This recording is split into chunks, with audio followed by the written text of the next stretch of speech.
మనం కూడా వాళ్ళ అదనంగా నూనె తీసిపోతే మంచిదేమో అనిపిస్తుంది. అయితే ఆకర్షణ, సప్తవర్ణ, మధుభాషిణి మాట వింటుంటే అదనంగా నూనె తీసుకుని వెళ్ళడం వ్యర్థమేమో అనిపిస్తుంది. అబ్బా, నాకేం అర్థం కావడం లేదు. కొంతసేపు ఏమో నూనె అదనంగా తీసుకుని వెళ్ళడమే మంచిది అనిపిస్తుంది, అంతలోనే అది అదన భారం తప్ప ఇంకేం కాదనిపిస్తుంది. అబ్బబ్బా, ఈ రెండు ఆలోచన మధ్య సతమతం అయిపోతున్నాను. అయ్యో దిమనస్క, నువ్వు మానసిక అనారోగ్యంతో ఉన్నట్టున్నావు. నీకోసం నేను ప్రార్థన చేస్తాను. దయచేసి ఒక మంచి నిర్ణయాన్ని త్వరగా తీసుకో. ప్రార్థిత, నీ ప్రసంగాన్ని కాస్త ఆపుతావా? కనబడని దేవునికి ఎంత మర్ర పెడితే ఏం లాభం? మన కళ్ళ ముందు కనిపించే మనుషులను సహాయం కోరితే ఒకరు కాకపోతే మరొకరైనా సహాయం చేస్తారు. ఉదాహరణకు ఈ రోజు మనం పెళ్లి కుమార్ని ఎదుర్కోవడానికి వెళ్తున్నాం. మీరేమో దివిటీలతో పాటు నూనె బుడ్డీలు కూడా అదనంగా తీసుకుని వెళ్ళాలని అంటున్నారు. మేమేమో దివిటీలుంటే చాలు, అదనంగా నూనె బుడ్డీలు తీసుకుని వెళ్ళనక్కర్లేదు అని అంటున్నాము. ఇక్కడ తేడా ఏమిటంటే, ఎవరైనా సహాయం చేస్తారనే నమ్మకం మీకు లేకపోవడం వలన కనబడే మనుషుల్ని విడిచిపెట్టి కనబడని దేవుణ్ణి ప్రార్థిస్తారు. మేము చూడండి, మాకు ఈ లోకంలో ఎంతో మంది స్నేహితులు ఉన్నారు. మా స్నేహితులంతా మాకు సహాయం చేస్తారు. మీరంతా ప్రత్యేకంగా ఉంటారు. మీలాంటి వారితో తప్ప ఎవరితోనూ కలవరు. మిగతా వారితో అస్సలు సహవాసమే చేయరు. కాబట్టి మీరు కష్టాల పాలైతే మిమ్మల్ని ఆదుకోవడానికి ఈ లోకంలో ఎవరూ ముందుకు రారు. ఇదిగో లోకప్రియ, ఈ లోకాన్ని అధికంగా ప్రేమించడం వలన నువ్వు అలా మాట్లాడుతున్నావు.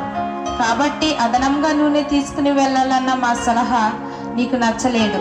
సరే, ఎవరికి నచ్చినట్లు వారి నిర్ణయాలు తీసుకోండి. చాలే, రండి, ఎవరు గొప్ప తేల్చుకుందాం.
మీరు బాధపడితే ఏంటి ప్రయోజనం?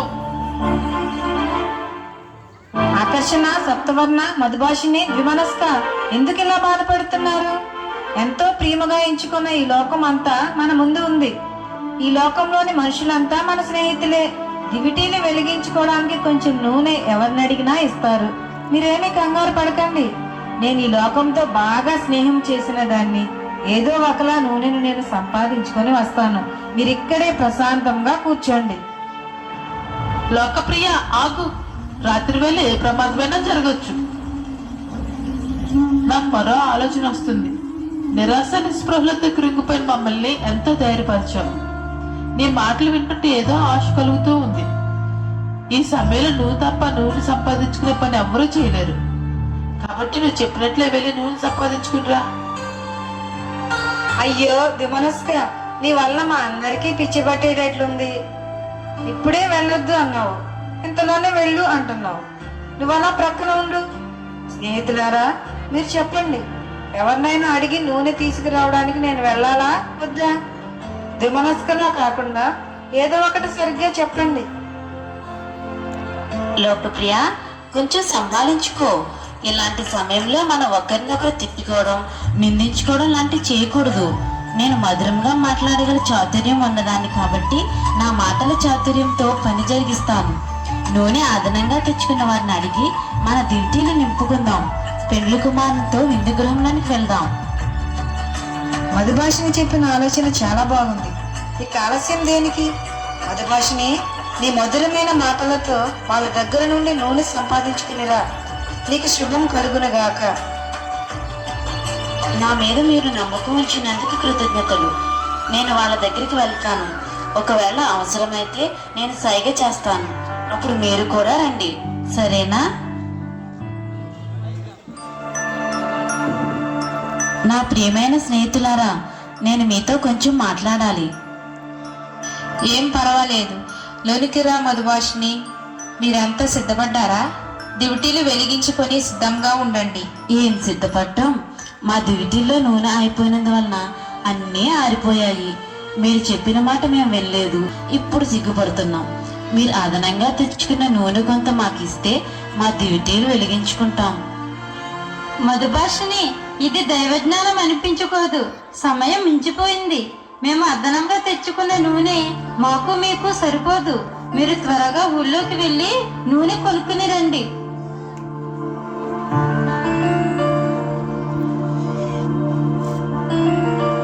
దయచేసి కొంచెం నూనె ఇవ్వరా మాకు. ఈ నూనె మీకు మాకు సరిపోదు.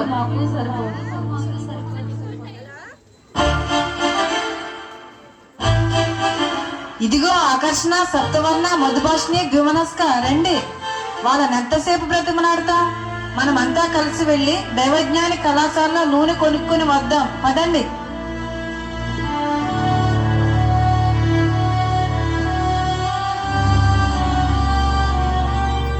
ఇలా ఆ 5 పండితులు నూనె కొనుక్కోవడానికి ఊరిలోకి వెళ్ళారు. నూనె కొనుక్కొని వచ్చేలోపు పెండ్లి కుమారుడు మేళతాళ వాయిద్యములతో మహా ఆర్భటంతో తరలి వచ్చారు. ఆయనను ఎదుర్కొని 5 బుద్ధిగల కన్యకులు సంతోషంగా విందు గృహములకు ప్రవేశించారు.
ఈ యొక్క స్కెచ్ ద్వారా ఈ సందేశం